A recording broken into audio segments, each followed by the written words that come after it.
ya nchi ya mwaka 2050 inalenga Tanzania yenye maendeleo endelevu, yenye uchumi imara na mazingira salama.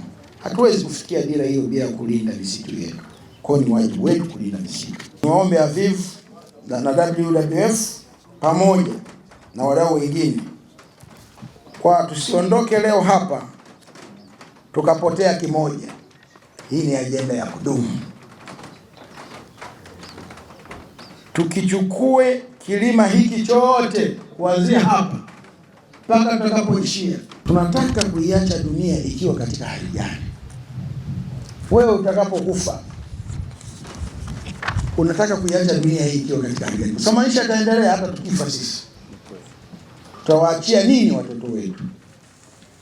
Ardhi kavu ambayo imetimua vumbi tupu na mawe makavu makavu, au tunataka kuiacha dunia ambayo ina ardhi yenye uhai na ustawi? Chaguo ni la kwetu na ni wajibu wetu, na wakati wa kuamua ni wa sasa hivi. Pande miti na kisha tuilinde. Songea yenye kijani na yenye uhai inawezekana. Mimi naitwa Joan Tanisa, ni mkuu wa idara ya mawasiliano wa shirika la uhifadhi wa mazingira duniani WWF ofisi ya Tanzania. Leo tuko hapa kwa ajili ya kuadhimisha siku ambayo inaitwa Earth Hour, ama kwa Kiswahili wasaa wa mazingira. Hii ni siku ya uhifadhi wa mazingira ambayo huadhimishwa kila Jumamosi ya mwisho wa mwezi wa 3 wa kila mwaka. Na mwaka huu tumeanza maadhimisho haya hapa Songea na tunakwenda kuyakamilisha tarehe 28 mwezi wa 3. Tumejitokeza leo pamoja na wadau wengine mbalimbali kwa ajili ya kuadhimisha siku hii ya wasaa wa mazingira kwa kupanda miti, ikiwa ni mwanzo wa urejeshaji wa uoto asili katika mlima huu wa Litenga, tukiwa tunashirikiana na wadau wengine mbalimbali. Lakini mpaka tutakapofika tarehe 28 mwezi wa 3, basi tunatarajia kuwa tumepanda miti 10,000 katika maeneo ya hifadhi, katika mashule hapa Songea mjini, lakini pia na sehemu nyingine mbalimbali hapa kwenye mji wa Songea. Siku hii ina lengo la kuwashirikisha wanajamii wa kawaida kabisa.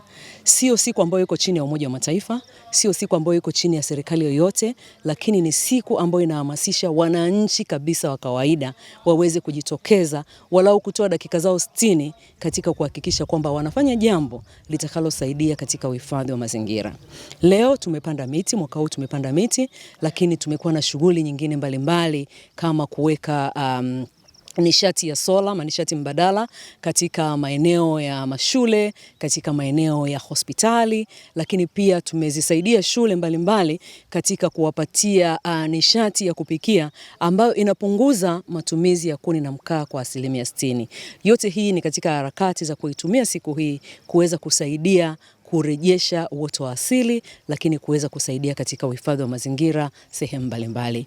Nchi zaidi ya 100 na miji zaidi ya 170 duniani huungana katika siku hii katika kuadhimisha wasaa wa mazingira. East African Spirits Company Limited ni kampuni inayojihusisha na uzalishaji wa pombe kali na bia. Kampuni hii ilianza mnamo 2018 ambapo ilianza na line ya plastiki. Tulianza uzalishaji wa bidhaa yetu inayoitwa Diamond Rock. 2019 tukaanzisha line yetu ya line ya glasi ambao tunazalisha bidhaa yetu pendwa Hanson's Choice. 2023 ndipo tulipoanza ku blend na ku manufacture beers zikiwa ni Hanson's Light, Goldberg, Basembi ambayo imeunga mwaka 2024 na Hanson's Dry iliyoanza uzalishaji mwaka 2025. Bidhaa zetu ni bora, salama, zimethibitishwa na TBS, lakini pia zina key element au niseme ni zina sifa kuu ya kutokuwa na hangover, kutokuwa na harufu mbaya, na pia zina bei nafuu kwa kila Mtanzania.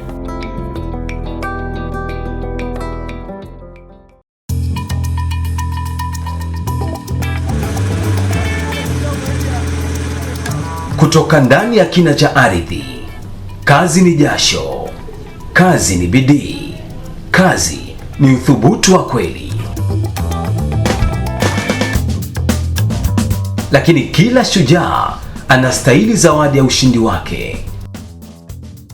Basembi, bia ya mashujaa, Bia ya Kazi, bia yenye ladha kali isiyosahaulika.